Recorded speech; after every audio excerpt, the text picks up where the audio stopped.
Hola, buen día. Un gusto saludarles a todas y todos. Pues hoy tenemos nuestra tercera sesión del seminario. Un gusto verles.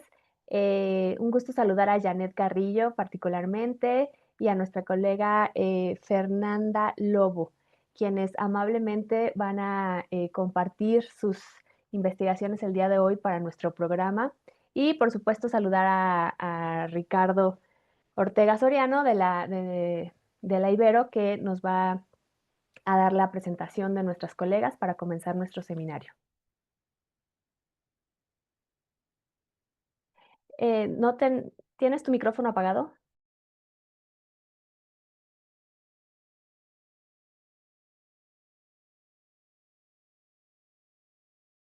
Creo que ahí está ya el tema.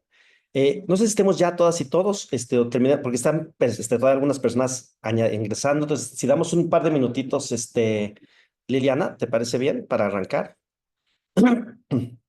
Sí, si te parece 11:05 Ajá, para respetar los tiempos y exacto. también agradecer la puntualidad de todos. Perfecto.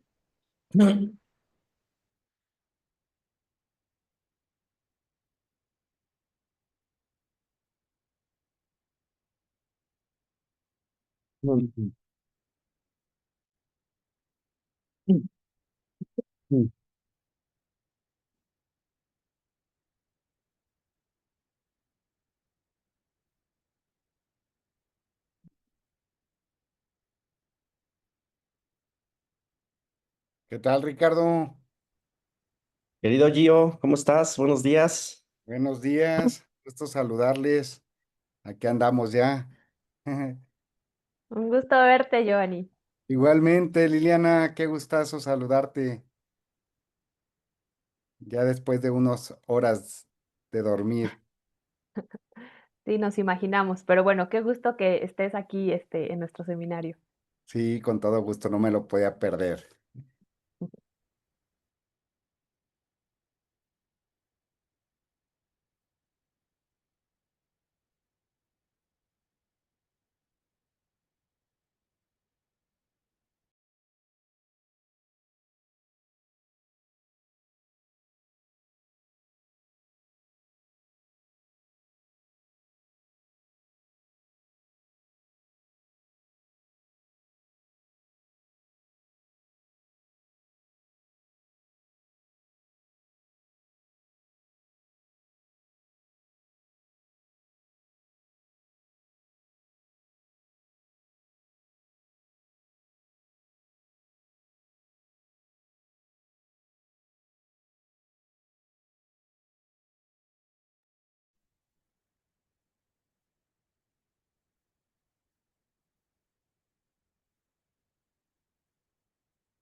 Pues si les parece bien, podemos empezar, Liliana. Ujú, Bueno, pues estimadas y estimados colegas, nos da mucho gusto darles la más cordial bienvenida. En esta ocasión, el seminario corre a cargo en términos de organización de la Universidad Iberoamericana. Y la verdad es que nos da muchísimo gusto. Ahorita le daré la palabra al doctor Giovanni Figueroa, quien es el coordinador del programa de doctorado. Aprovecho para extender una sentida felicitación al doctor Figueroa, quien acaba de ser electo como ministro de la Suprema Corte de Justicia de la Nación. Muchísimas felicidades, querido Gio. El mayor de los éxitos en esta empresa y esta importante responsabilidad que tienes a partir de ahora. Muchas gracias, querido Ricardo, por las palabras, por el respaldo y yo siempre muy contento de formar parte del doctorado interinstitucional en derechos humanos de quien seguiré estando, si me lo permiten, ahí muy presente, y contribuyendo en la medida de lo posible. Y pues nos da mucho gusto, ¿no, Ricardo, que en esta ocasión nos toque a la Universidad Iberoamericana Ciudad de México ser la sede del seminario virtual mensual. Y por supuesto que nos da doble gusto verles y tener en esta ocasión tanto a Fernanda Lobo Díaz, ¿sí? como a Janet Díaz Carrillo. Muchísimas gracias, Janet. Muchísimas gracias por pues estar con nosotros y van a poderse percatar que de la calidad de nuestras y nuestros estudiantes, así como de los académicos y académicas que forman parte de este estupendo doctorado. Sin más preámbulos y a reserva de que Liliana quisiera comentar algo, pues podríamos iniciar, si les parece, la sesión y también darle la palabra a Ricardo para aprovechar de la mejor manera posible de sus intervenciones y las participaciones posteriores de nuestros estudiantes y docentes. Claro que sí, muchas gracias, querido Gio. Simplemente y aprovechar como el espacio para agradecer a nuestras colegas del programa de Derechos Humanos de la Universidad Iberoamericana, a Fernanda Lobo y a Janet Díaz, un poco lo que conversamos con ellas y particularmente con Andrea Orcasitas, que es la coordinadora del programa, quien aprovecho para agradecer como todo el apoyo en este proceso de organización, era hablar o plantear, como lo ha sido la idea de este seminario desde que fue diseñado, explorar aspectos vinculados con metodologías eh, que de alguna manera aporten a la investigación en el ámbito de los derechos humanos. Entonces, en esa lógica de explorar metodologías y experiencias y buenas prácticas que se han desarrollado en los últimos años a propósito de la investigación en derechos humanos, nos parecía muy interesante explorar el trabajo que tanto Fernanda como Janet han realizado en el marco del programa de derechos humanos. Y el día de hoy ellas van a hablar un poco desde las metodologías de fuentes abiertas para documentar y analizar violaciones a los derechos humanos, particularmente en el caso, en el contexto de dos informes que han sido importantes desde el programa de derechos humanos, ya nos contarán ellas, que tienen que ver con el informe sobre fosas clandestinas y la metodología que verán ustedes es muy interesante en términos de la construcción que se realizó para desarrollar el informe, como de el análisis y monitoreo del fenómeno de desplazamiento interno que también se presentará el día de hoy. Entonces, agradecer muchísimo al programa de derechos humanos, agradecer a nuestras colegas y estoy seguro que estos dos trabajos van a generar una importante cantidad de ideas para fortalecer la investigación en derechos humanos, que es lo que busca nuestro seminario. Así que muchísimas gracias, colegas, Liliana, querido Gio, y bueno, pues vamos adelante, por favor, colegas. Claro que sí. Pues primero que nada, muchísimas gracias a ustedes, Ricardo, Giovanni y Liliana, por invitarnos a este seminario. Estamos muy contentas de estar acá y compartirles el trabajo que realizamos desde el programa de Derechos Humanos. Les voy a compartir mi pantalla. Eh, Ay, Dios.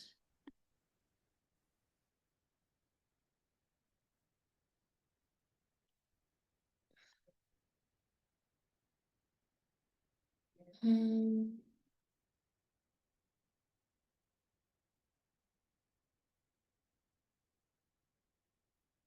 Híjole.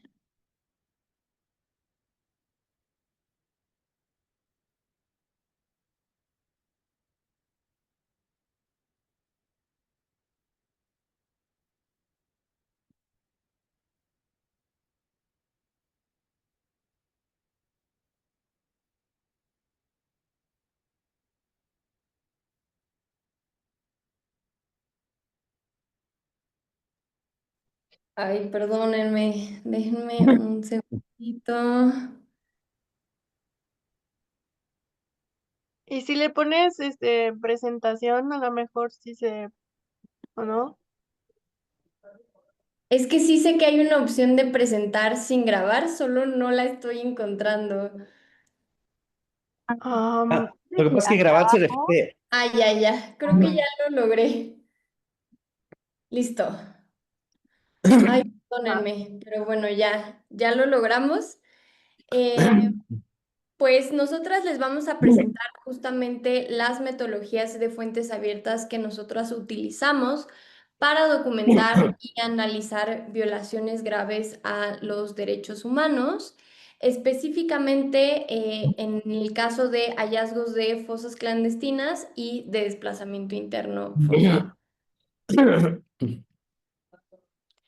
Este es un poquito de lo que vamos a hablar. Vamos a primero, obviamente, hablar de qué hacemos nosotras, quiénes somos las que integramos el programa de Derechos Humanos de la Ibero, nuestras agendas de trabajo, por qué utilizar fuentes abiertas y ya después vamos a desglosar un poquito más las metodologías tanto de fosas clandestinas como de desplazamiento interno. ¿Qué es el programa de Derechos Humanos de la Ibero? En el sentido de que la Ibero es una universidad que está profundamente comprometida con los derechos humanos y que tiene una fuerte orientación hacia la justicia social, surge algo que se llama la Dirección de Incidencia dentro de la universidad, en donde se alberga el programa de Derechos Humanos.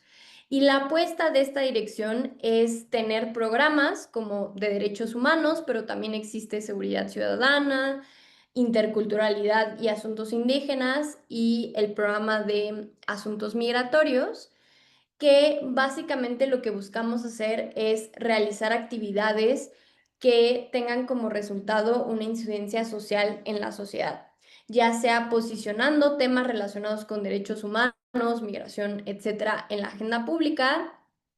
Por ejemplo, en el caso del programa de derechos humanos, también acompañamos procesos de colectivos de personas buscadoras, pero también una parte fundamental de esta incidencia es crear investigaciones que contribuyan a la creación de políticas públicas en el país y que también contribuyan a visibilizar fenómenos de graves violaciones a derechos humanos ante un público en general.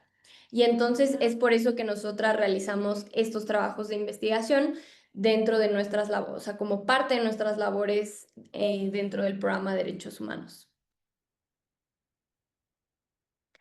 Ahorita en el programa tenemos dos agendas muy fuertes, que son la de desaparición de personas, en donde la investigación que hemos realizado principalmente se ha concentrado en los hallazgos de fosas clandestinas.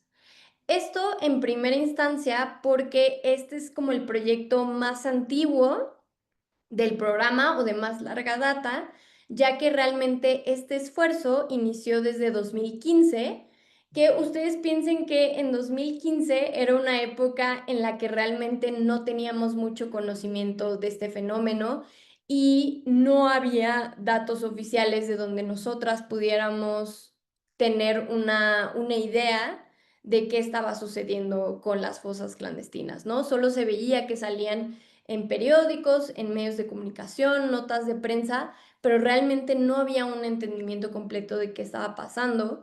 Y entonces el programa, en un esfuerzo de proveer información y de proveer datos relacionados con fosas clandestinas, inicia este monitoreo. Y de aquí se desprenden otras metodologías de las cuales también voy a platicar más adelante. Y también trabajamos el tema de desplazamiento interno forzado, que si bien ya el programa tenía antecedentes de trabajar temas de asilo y de personas refugiadas con el proyecto de Observatorio de Protección Internacional, este énfasis en desplazamiento interno inició hace relativamente poco, en 2024, cuando nosotras tomamos las actividades o más bien ante la desaparición de la Comisión de Defensa y Promoción de Derechos Humanos, pues el programa de derechos humanos se comprometió a poder seguir con el monitoreo de desplazamiento interno que ellas realizaban previamente. Entonces, ¿por qué utilizaríamos fuentes abiertas para realizar investigaciones en derechos humanos? La primera razón por la que usaríamos estas herramientas es porque son de fácil acceso y son gratuitas.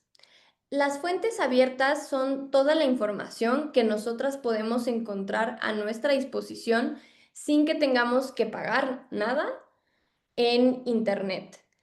Antes también nuestro entendimiento de qué eran datos y qué datos podíamos utilizar era un poquito limitado porque utilizábamos, por ejemplo, bases de datos, utilizábamos las encuestas que hace INEGI, por ejemplo, el censo de población y vivienda, y esos eran un poco los datos que nosotros nos imaginábamos que podíamos utilizar.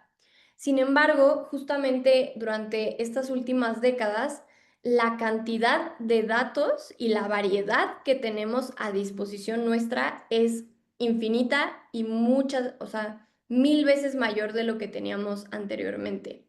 Hoy en día ya los datos ya no solamente son justamente estas bases tradicionales o los datos provenientes de encuestas en los que tendríamos a pensar, sino que, por ejemplo, las notas periodísticas, los posts en redes sociales, las imágenes, los videos, las imágenes satelitales, son también insumos que nosotros podemos convertir en datos y que por tanto también pueden servir como evidencia de graves violaciones a derechos humanos, siempre y cuando exista un proceso de recopilación, verificación de la información y posterior análisis.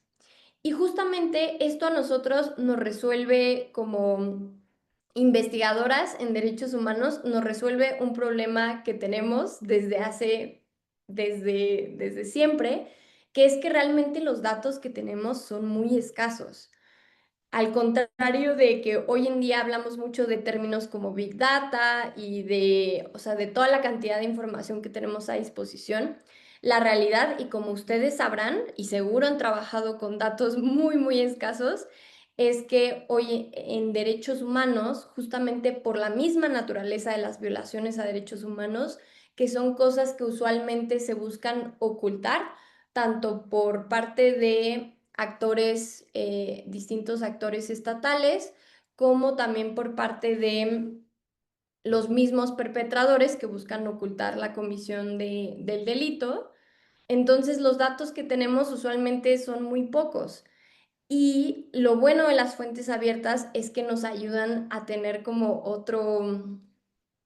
otra variedad de datos de los cuales podemos analizar y podemos sacar información. Entonces, específicamente en el caso de las fosas clandestinas, la pertinencia de realizar este monitoreo y de utilizar datos provenientes de fuentes abiertas viene de que actualmente nosotras vemos la existencia de un subregistro en los datos de fosas. Esto se puede deber ya sea a una falta de capacidad de registro por parte de las fiscalías, que realmente son las fiscalías estatales y la Fiscalía General de la República las principales encargadas de registrar este tipo de entierros. Entonces, el subregistro se puede deber ya sea a la falta de una metodología unificada para registrar o simplemente porque a través de solicitudes de acceso a la información, las fiscalías son renuentes a lo mejor aportar algunos de los datos que tienen por ser nosotros ciudadanas, lo cual sí pasa mucho porque usualmente se escudan mucho en esta parte de que la protección de los datos personales, entre otras razones, cuando la realidad es que nosotras no estamos solicitando información específica sobre las víctimas, sino sobre el número de hallazgos. Entonces, ante estos obstáculos, pues nosotras buscamos generar una fuente alternativa de información que sería nuestra base proveniente de fuentes abiertas, que principalmente se compone de hallazgos de fosas clandestinas que provienen que fueron reportados por medios de comunicación.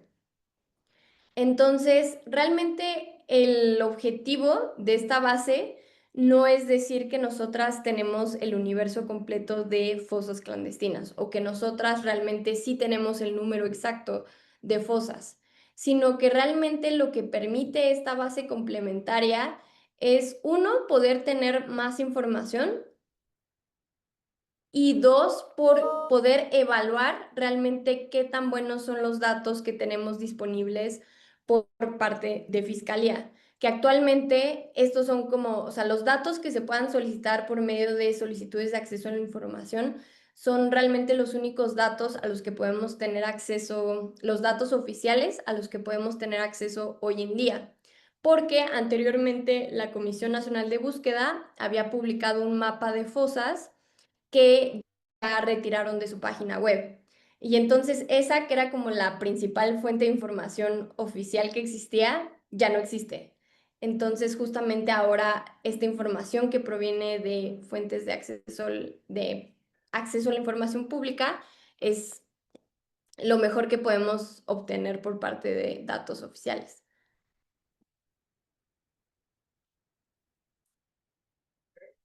Y pues por parte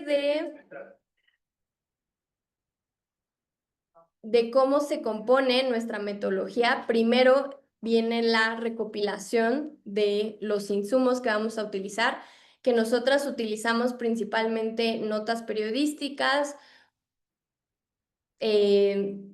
publicaciones por parte de medios de comunicación y las solicitudes de acceso a la información que les menciono, que igualmente justamente ante la desaparición del INAI, pues también hay esta incertidumbre de realmente qué tan buenas o qué tan accesible va a ser la plataforma de aquí en adelante.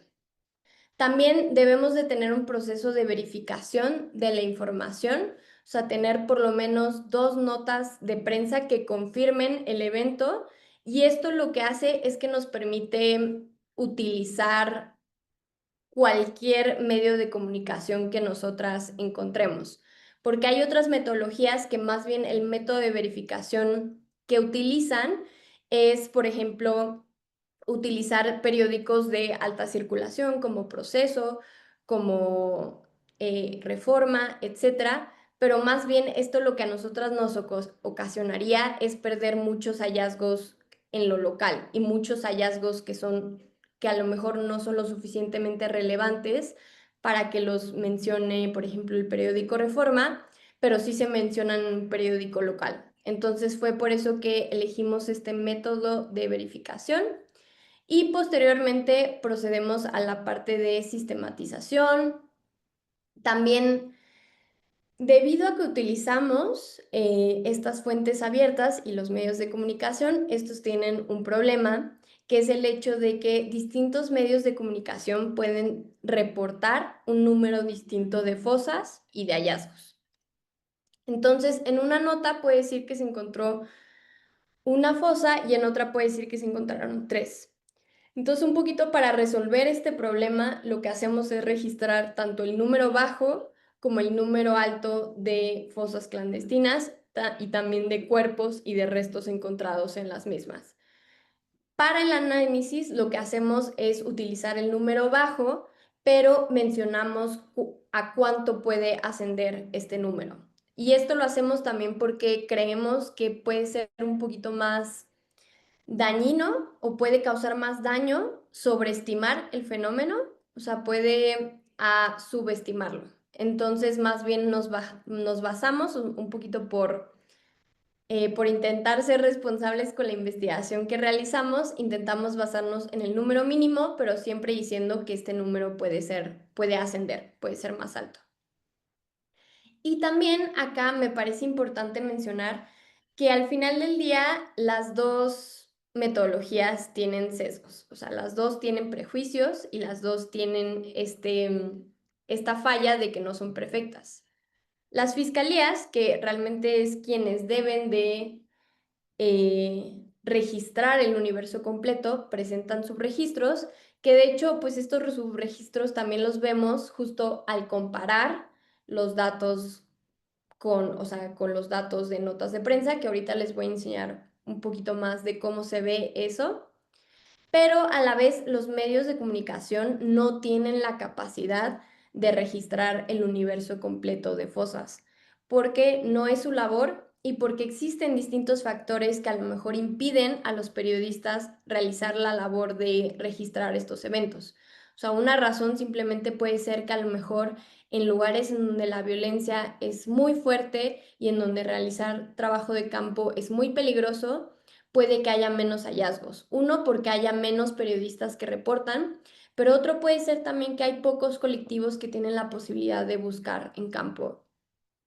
También, por ejemplo, puede haber hallazgos que sean tan pequeños que ni siquiera sean reportados por medios de comunicación. Entonces, siempre cuando nosotros utilizamos estas fuentes abiertas, sabemos que tienen estas limitaciones y más bien lo que nosotras hacemos es intentar hacer estos disclaimers justo cuando presentamos nuestra metodología y nuestra investigación, de que al final esto no es perfecto y no es nuestra intención de que sea perfecto, sino más bien aportar a la construcción como de nuestro entendimiento del fenómeno y contribuir a la creación de políticas públicas.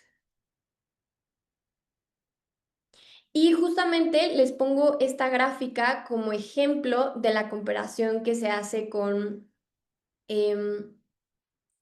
datos de fosas provenientes de fiscalías y datos de fosas provenientes de notas de prensa.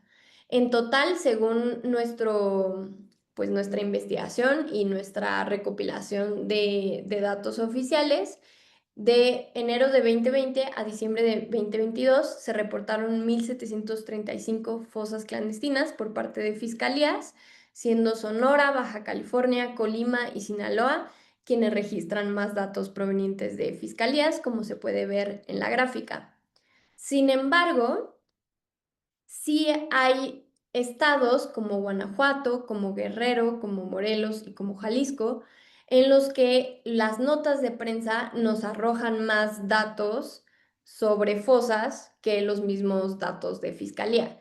Y esto realmente se puede deber, uno, por ejemplo, Morelos y Jalisco usualmente se niegan a proporcionar información sobre estos hallazgos, argumentando que no nos lo pueden dar por temas de datos personales, pero por ejemplo en Guanajuato y Guerrero sí nos aportan información, pero que es mínima y que realmente no refleja todo el universo de fosas clandestinas que existe en su estado. Entonces, un poquito es como el tipo de evidencia en las que nos basamos para decir que sí existe un subregistro y que las fuentes abiertas pueden ser una herramienta valiosa para complementarlo. También en años recientes, pues encontramos la necesidad también de implementar un componente cualitativo, porque al final del día las cifras son muy valiosas para ver patrones y para ver, para hacer un zoom out del fenómeno y tener un entendimiento más completo, pero la realidad es que hay cosas hay especificidades que al análisis cuantitativo se le escapan. Y a partir de eso también decidimos implementar este componente cualitativo en el que hay una parte en el que es más un análisis fino de las notas de prensa que nosotras encontramos, en el sentido de que buscamos hacer una tipología también de fosas clandestinas, ya que encontramos que existen diversos tipos y que cada uno de estos tiene necesidades y tiene como procesos de exhumación y de búsqueda específicos, ¿no? O sea, tan simplemente como que para cada exhumación se necesitan herramientas distintas y entonces hacer esta tipología nos ayuda también a hacer ciertas recomendaciones de política pública más específicas a la búsqueda. También buscamos identificar perpetradores y tipos de violencias ejercidas. Buscamos hacer entrevistas a actores clave como colectivos, autoridades y expertos y expertas, por ejemplo, en materia forense. Y también hacemos acompañamiento a colectivos de búsqueda. Nuestra aspiración más grande sería justamente que nuestra investigación esté basada en las necesidades específicas de los colectivos. Y la realidad es que no podemos hacer eso si no también participamos en actividades con ellas y tenemos también un proceso de retribuirles a ellas también pues lo que ellas están aportando al documento, ¿no? Entonces tratamos también de llevar una agenda de actividades que esté destinada a retribuir a los colectivos y buscar que las investigaciones de cierta manera tengan un sentido práctico posteriormente que les vaya a beneficiar a ellas.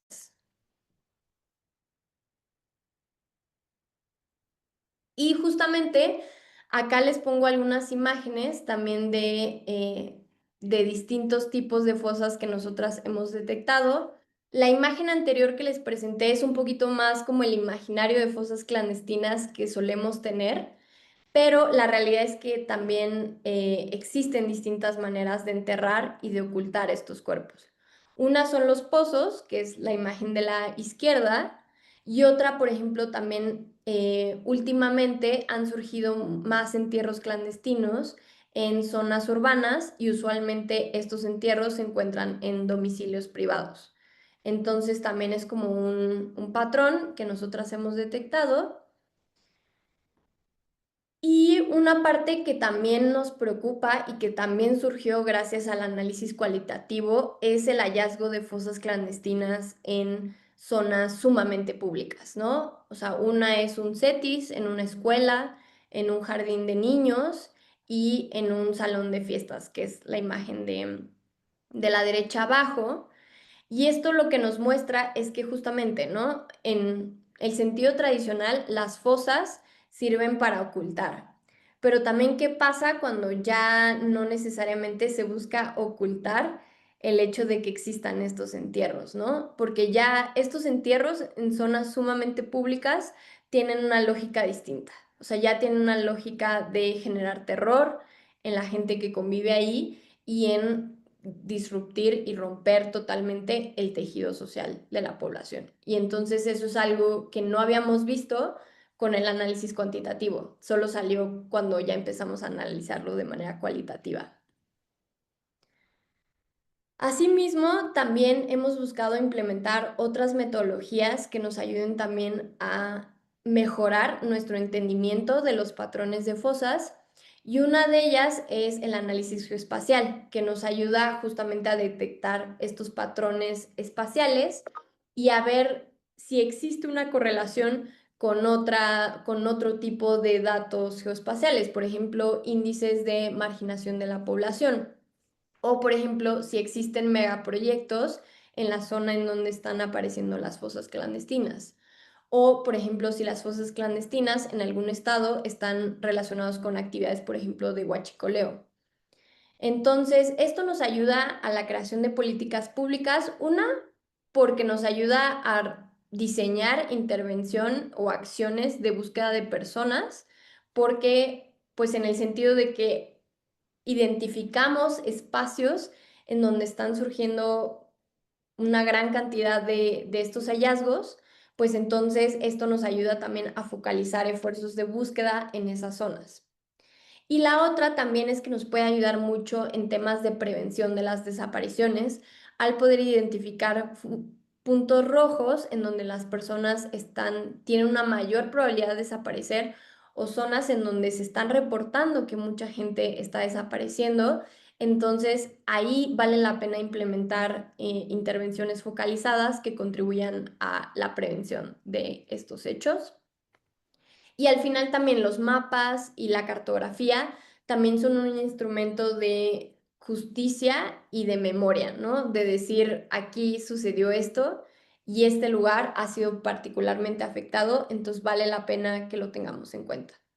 Y acá en la imagen, realmente los mapas que ahorita les voy a presentar están un poco desactualizados porque ya han habido más registros de fosas clandestinas en la Ciudad de México, pero también es un poco el ejercicio que hicimos de mapear las fosas que teníamos disponibles en ese momento y de darnos cuenta que al final estas fosas se encuentran justamente en las áreas verdes de la ciudad, ¿no? O sea, lo más común es en el Ajusco y en la Marquesa. Y esto también cambia la dinámica o sea, del desecho o el despojo de cuerpos, porque en la Ciudad de México no necesariamente existen tantos entierros clandestinos, sino que más bien hay un patrón de dispersión de restos, sobre todo justamente en estas áreas verdes. Entonces ahí también entra como otro sesgo de la investigación en el que no necesariamente porque estemos registrando menos fosas clandestinas significa que hay menos violencia, porque al final del día los patrones de violencia pueden ser distintos en ese lugar, ¿no? Igual, aquí les muestro otro ejemplo de Chihuahua, de las fosas que nosotras tenemos geolocalizadas en el estado, y también como, por ejemplo, un tipo de análisis que buscamos hacer también es, por ejemplo, medir a qué distancia se encuentran las fosas, por ejemplo, de puntos como carreteras o como vías primarias, o en este caso lo que hicimos fue medir la distancia de dónde estaba la fosa a era como un almacén, entonces medir un poco la distancia de dónde se encontraba este punto a un punto de donde pudieron haber salido los perpetradores o donde se pudo haber asesinado a la víctima y después llevarla a otro punto de entierro. Y finalmente, también nosotras hemos utilizado técnicas de ciencia de datos como los algoritmos de aprendizaje de máquina para buscar predecir la existencia de fosas en municipios en donde no necesariamente se reportaban hallazgos. Entonces, nosotras lo que hicimos fue darle al modelo información sobre en qué estados sí estamos seguras de que no han habido, de que han habido hallazgos de fosas clandestinas y otros en donde no han habido y estamos, o sea, tenemos un nivel de certeza bastante alto, y también le dimos variables socioeconómicas, o sea, relacionadas al nivel educativo, a también temas de violencia, por ejemplo, decomisos de drogas, decomisos de armas en el municipio, y eso pues contribuyó a que ya el modelo nos pudiera dar cierta información sobre municipios en donde realmente no teníamos mucho conocimiento de la situación. Y posteriormente lo hicimos con coordenadas geográficas, en donde utilizamos un modelo que se llama K-means, que básicamente lo que hace es medir la significancia estadística de los puntos los puntos geolocalizados que nosotros le dimos. Y a partir de decir de, sí, esto es estadísticamente significativo, entonces eso quiere decir en la práctica que se pueden encontrar más puntos de fosas en puntos cercanos, lo cual sí es como un patrón usual de las fosas clandestinas. Y también se implementaron otras dos metodologías más relacionadas a la geografía y al estudio, sí, al análisis geoespacial. Una es como este índice de espacio clandestino, que básicamente es medir qué espacios tienen mucha accesibilidad y mucha privacidad. O sea, que son poco visibles, pero que es fácil acceder a ellos. Y estos espacios son, pues digámoslo, ideales para este tipo de entierros. Y entonces, un poco realizando un índice que permita determinar qué espacios cumplen con estas características, entonces también nos ayuda a reducir el área de búsqueda en donde se puedan hallar más fosas. Y también se han hecho como algunos experimentos relacionados a análisis hiperespectral, que básicamente, por ejemplo, estos índices miden acumulación de nitrógeno, que cuando los cuerpos son enterrados, entonces despiden muchas cantidades o altas cantidades de nitrógeno. Entonces, un poco midiendo el nitrógeno que existe en estas áreas, podría ser también un instrumento para detectar estos hallazgos. Que bueno, estas todavía son como métodos más experimentales, pero pues sí están dando resultados y son cosas que los investigadores están usando también para hallar fosas. Y bueno, ya con esto me callo yo y le dejo la palabra a mi compañera Janet para que hable más sobre el monitoreo de desplazamiento. Vale, muchas gracias, Fer. Igual una disculpa que al principio tuve unos problemitas con mi micrófono, pero igual me sumo a las felicitaciones al doctor Giovanni Figueroa. Igual gracias por el espacio para presentar las metodologías de investigación. Y bueno, como comentaba Fer, nosotros tomamos el monitoreo de desplazamiento entero, nos comprometemos a tomar esta gran tarea que llevaba realizando la Comisión Mexicana de Defensa y Promoción de Derechos Humanos desde 2016 hasta el 2023, y nosotros lo retomamos en junio del 2024.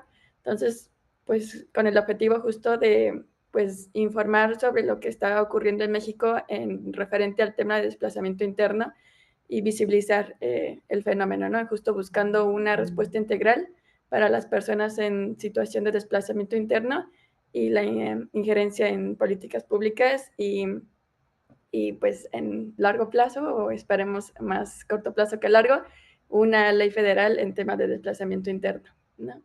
Nosotros, justo a partir de la experiencia en el hallazgo de fosas clandestinas, en la búsqueda de fosas clandestinas, buscamos implementar una metodología mixta, juntando, ahí se movió perdón, que, sí, abajito, ahí está. Justo buscamos entrar de lleno implementando una metodología mixta, es decir, juntando la experiencia cuantitativa del PDH Ibero, pero también sumando el componente cualitativo, ¿no? Dado justo la experiencia previa en la búsqueda de fosas clandestinas. En este proyecto buscamos generar un informe anual 2024, el cual va a salir en junio bueno, justo este mes, ya el 26 de junio vamos a presentarlo, y también estaremos lanzando boletines mensuales a través de un sitio web en el que estaremos compartiendo información de manera actualizada, justo de acceso libre, para que todas las personas que estén interesadas en saber un poco más sobre el desplazamiento interno y lo que está sucediendo en el país puedan tener estos espacios y esta búsqueda informada.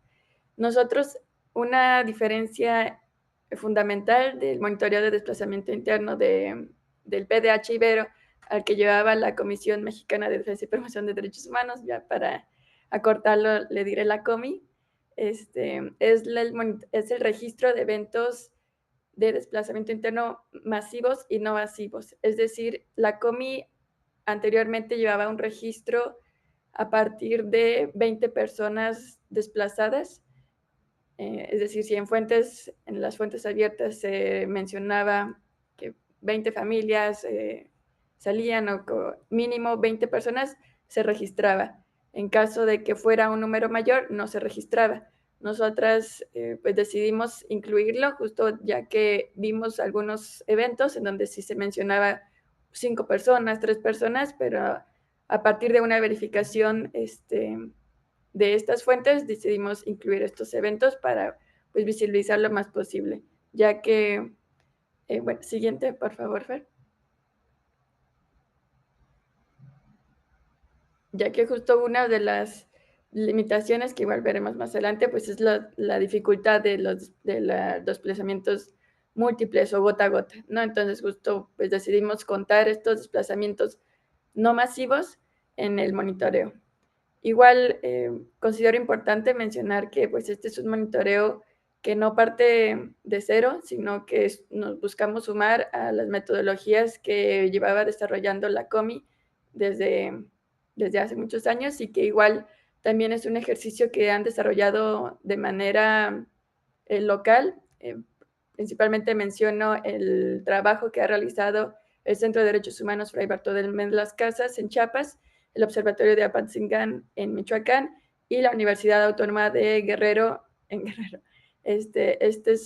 Son monitoreos más enfocados a lo local, pero de gran importancia, ya que nos ayudan a nosotras a tener una verificación más puntual en estos estados y tener cercanía, ¿no? Justo si nosotros tenemos un limitado acceso a ciertas fuentes de información o dudas respecto a lo que se informa de manera nacional, podemos acercarnos a tener con estas organizaciones a verificar los datos y tener una información más confiable.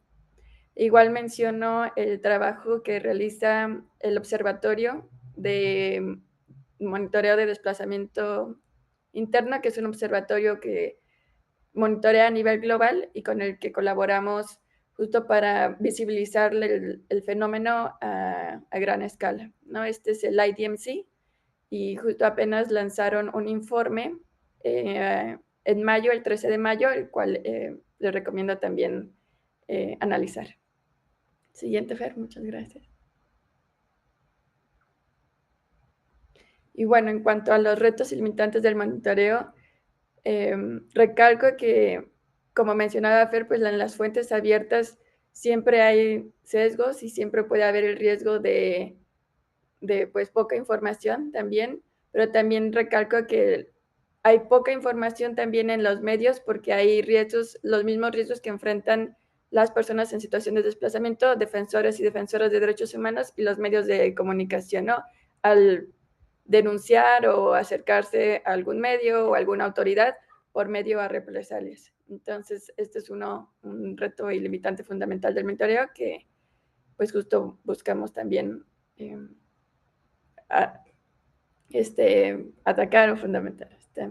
Y también mencionamos la ausencia de una ley general en materia de desplazamiento, que si bien hay 4 leyes locales, mencionó estas leyes locales en Chiapas, Guerrero, Zacatecas y Sinaloa, falta una ley general en materia de desplazamiento, que justo hace poco se desechó la iniciativa de ley en temas de desplazamiento, que pues sería de gran ayuda justo para homogeneizar el registro o visibilizar la situación que está viviendo el país, ¿no? También falta estadísticas oficiales, si bien ha habido esfuerzos de la CONAPO y del INEGI justo con la encuesta de víctimas sobre percepción de seguridad pública, en donde se registran ciertas preguntas sobre desplazamiento interno, falta un esfuerzo a gran escala, una inclusión quizá en el censo de población sobre el tema de desplazamiento interno. Y por lo mismo es que nosotros buscamos sumar a esto y visibilizar esta situación a partir de fuentes abiertas, pero siempre, como mencionaba Fer, pues nos vamos a quedar un poco pues en la subestimación, ya que pues nosotros con nuestro monitoreo no buscamos suplir las estadísticas oficiales, sino que buscamos pues acercarnos un poco y visibilizar, pero siempre esta tarea tiene que venir o tiene que la importancia de que lo cumplan también las autoridades. Y bueno, otro limitante del monitoreo es la accesibilidad de espacios en el levantamiento de entrevistas, ya por los mismos riesgos de seguridad. Nosotros en el componente cualitativo realizamos entrevistas en Tijuana y Chihuahua, bueno, en Baja California y Chihuahua, pero por lo mismo, pues nuestras colegas en campo mencionaban la dificultad en el acceso y levantamiento de entrevistas. Gracias, Fer. Siguiente. Y bueno, el componente cuantitativo es un poco similar al tema de fosas. Partimos de fuentes abiertas, notas periodísticas, medios de comunicación, redes sociales. Realizamos el trabajo de verificación a partir de 3 fuentes y también sumamos la tarea de triangulación con actores clave en la región, como comentaba, con las organizaciones por ejemplo, el Observatorio de Pantzingán, el FRAIBA, la UAGRO, pero también con actores clave en el tema, ¿no? Que justo organizaciones que por motivos de seguridad pues no podemos nombrar, pero también destaco la buena práctica del acercamiento que tuvimos con CEVIDES Sinaloa, quienes muy amablemente, y justo aplaudo mucho la apertura, nos compartieron sus registros y sus datos para visibilizar lo que está sucediendo en Sinaloa, pero también para visibilizar los esfuerzos que se han hecho desde las autoridades de Sinaloa, en este caso CEVIDES Sinaloa, para pues atacar el tema de desplazamiento interno.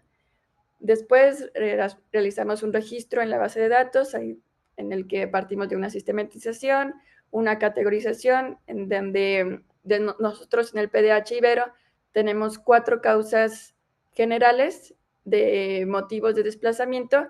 En este caso voy a mencionar 3, que son la categoría de violencia por criminalidad organizada, la categoría de violencia por acción o omisión estatal o por las autoridades, y la categoría de conflictos sociales o territoriales. Una cuarta categoría sería la de desastres naturales o causados por el hombre. Sin embargo, nos enfocamos más en las categorías generadas por violencia. También partimos de la cifra más conservadora, justo para no hacer el menos daño posible, y como mencionaba Fer, y una estimación de número de personas con los datos del INEGI de promedio de habitantes por vivienda. Y al final un análisis de tendencias y del fenómeno. Siguiente, Fer, muchas gracias. Y bueno, del componente cualitativo nos enfocamos también en, como mencionaba, realizamos entrevistas presenciales en Chihuahua y Tijuana, en donde buscamos sumar historias de vida o testimonios vivenciales con dos objetivos. Uno, para acercar e informar sobre el fenómeno a aquellas personas que no conocen lo que está el tema de desplazamiento interno, pero también para acercar el tema y que las mismas personas que desgraciadamente se ven en la situación de desplazamiento interno puedan verse reflejadas en los datos o en el informe que nosotros presentamos, ¿no? Que igual en algunos otros espacios nos mencionaban que parte de la complejidad del desplazamiento interno es que las mismas personas que se encuentran en situación de desplazamiento no se reconocen a sí mismas como personas desplazadas, ¿no? Entonces pongo énfasis en esto, ya que justo falta visibilizar y difundir lo que es el desplazamiento interno. También realizamos entrevistas semiestructurales con actores clave a través de principios de nuestro activismo de información y prácticas de retribución y la colaboración con actores locales. Gracias. Siguiente. Y bueno, a manera igual de comercial y justo para dejarles un poco más de interés sobre el informe que estaremos presentando el 26 de junio, dejo unos pocos hallazgos, los principales que estaremos ahondando un poco más el 26 de junio sobre lo que analizamos en el 2024. Menciono que estos son hallazgos preliminares, entonces pediría un poco de discreción en el manejo de estos datos, por favor.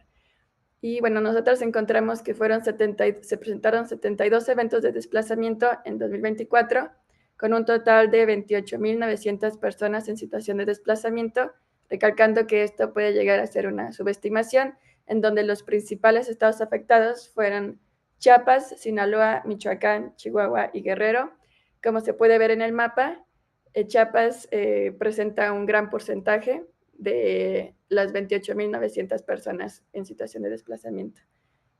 Y estas 28.900 personas implicaron un incremento del 129% respecto a los datos presentados por la COMI en 2023. Sí, bueno, siguiente, por favor. Y bueno, les dejo un poco con estos datos, pero el espacio para dudas o preguntas si quieren ahondar un poco más en la información presentada. Gracias.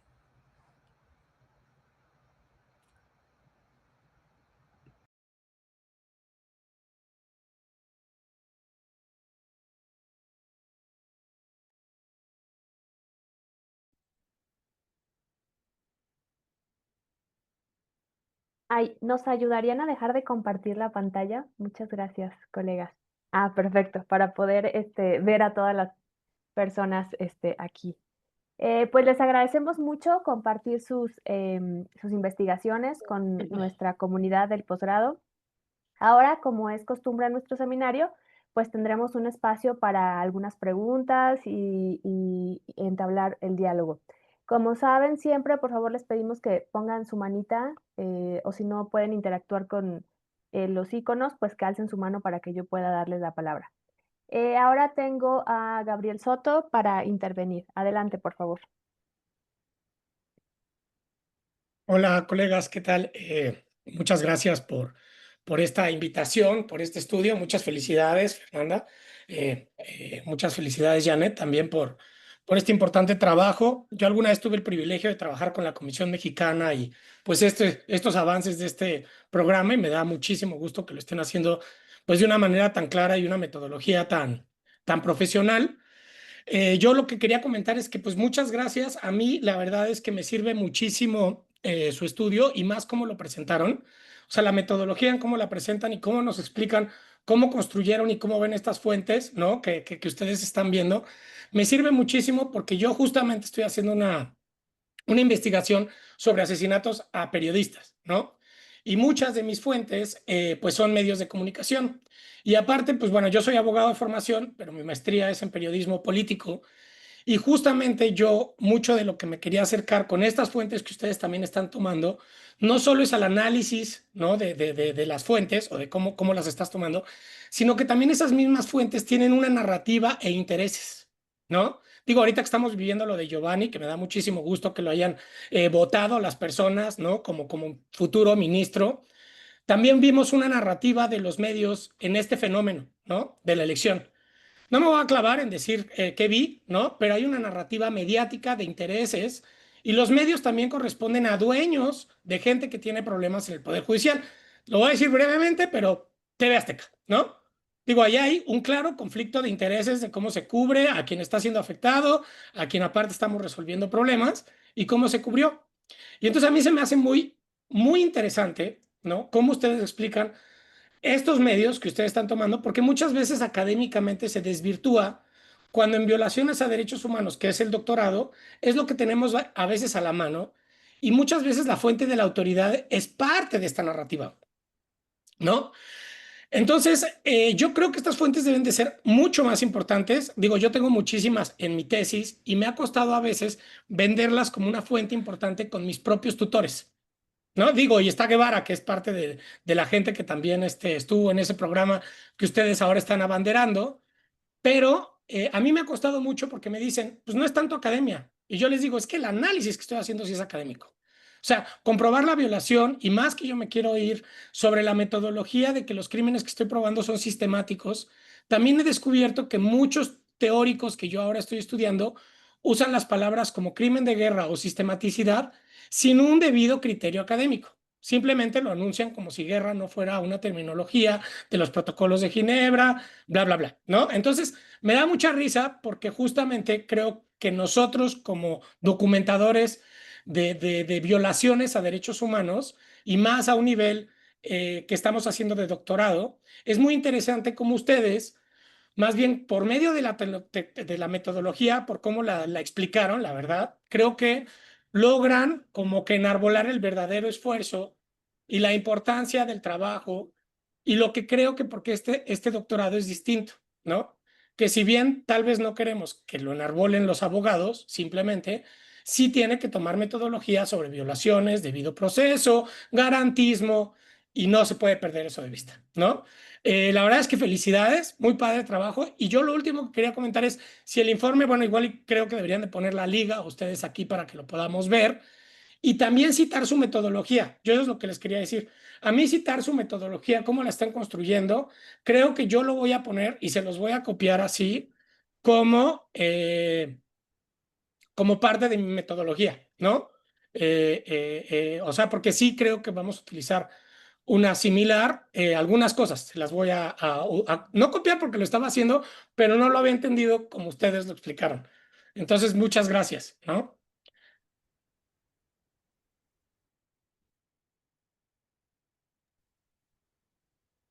No, muchas gracias a ti. Y justamente, por supuesto que el informe de ACNUR todavía no es público, pero el informe de Buscar entre el dolor y la esperanza, que es el último de fosas clandestinas, sí es público y se los comparto en un momentito.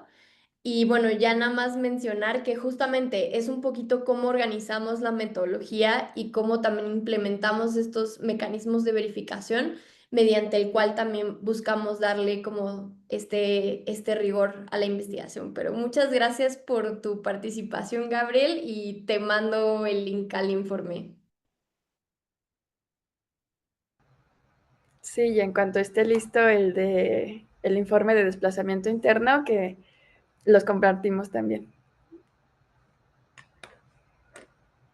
Gracias. Sí, les agradeceríamos mucho, sí, que nos lo compartan tal vez a través de Ricardo para que lo podamos compartir con toda la red del doctorado.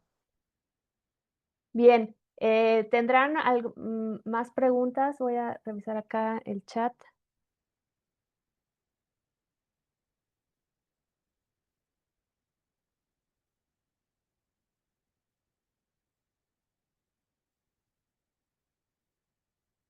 Listo, pues no registro yo más, no sé si hay por ahí, se me está yendo, pero no registro más preguntas ni comentarios.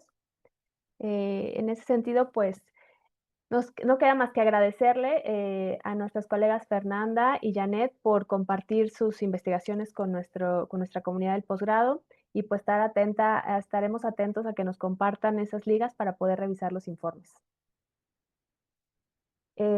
Terminamos entonces nuestra sesión por el día de hoy. Les agradecemos mucho su asistencia y nos encontramos la próxima. Muchas gracias.